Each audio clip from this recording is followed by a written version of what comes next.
Remue ménage. Remue ménage.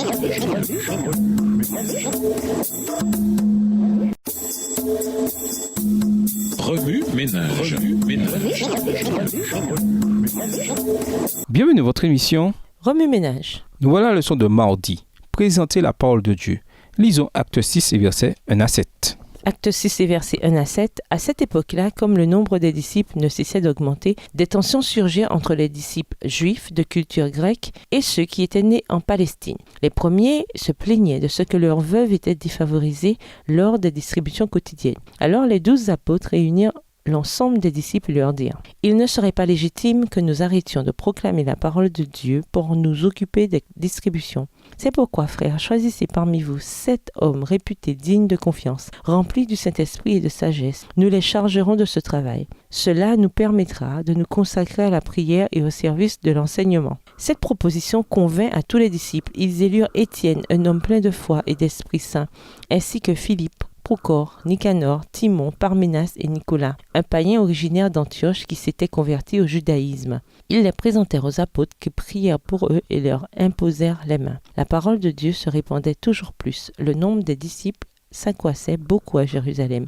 et même de nombreux prêtres obéissaient à la foi. La direction divine évidente au sein de l'Église chrétienne primitive ne l'empêcha pas de connaître les conflits et les divisions. En fait, c'est dans les tout premiers jours, alors que le nombre de disciples augmentait, et donc pendant une période de croissance et de développement important, que surgit une controverse subtile et dangereuse. Le verset 1 d'Acte 6. Cette controverse divisa les nouveaux croyants par rapport aux lignées culturelles. Il y avait même parmi les juifs circoncis d'importantes différences à l'égard de la langue, de l'éducation, des coutumes ou du contexte culturel. Par exemple, les Hébreux avaient coutume de garder scrupuleusement les statuts et préceptes de Moïse, tandis que les Juifs hellénistes, même s'ils étaient des descendants d'Abraham, imitaient les manières, les coutumes et le culte des Grecs et s'exprimaient en grec. L'acceptation de l'Évangile adoucit les préjugés majeurs entre les deux groupes. Cependant, de vieilles disputes ressurgirent quand la nouvelle du traitement inégal envers les veuves des hellénistes se mit à circuler.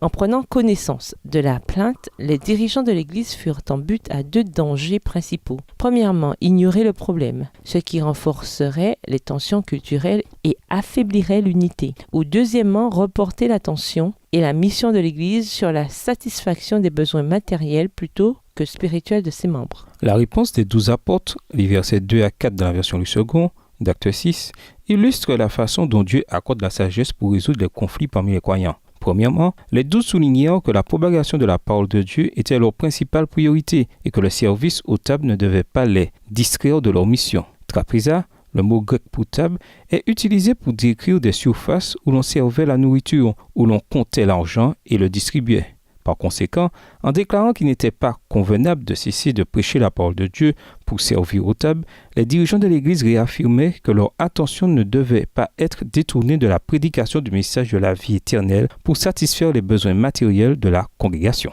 Cependant, il est important de noter que s'ils donnaient clairement la priorité à la prédication de l'Évangile plutôt qu'à la distribution charitable et aux affaires terrestres, ils n'en oubliaient pas pour autant l'importance de s'occuper de ces choses. Ils choisirent avec soin des hommes remplis du Saint-Esprit comme Étienne pour se charger des besoins temporels de l'Église. Ils traitèrent ainsi les plaintes à leur source de façon pratique. La conclusion de cet épisode de l'histoire de l'Église primitive est encourageante. Grâce aux sages décisions des dirigeants, la parole de Dieu se répandait de plus en plus. Le nombre des disciples augmentait beaucoup à Jérusalem, au verset 7 d'Acte 6. Par conséquent, lorsque nous faisons face à des conflits qui nous divisent en tant qu'Église, ayons l'assurance que Dieu nous fournira des solutions qui, au final, honoreront et glorifieront son nom. Quelle est la version moderne de servir aux tables ? Comment ce service peut-il nous distraire de notre mission principale ?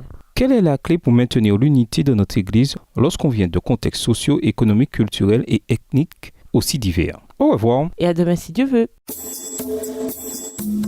Remue ménage. Remue ménage.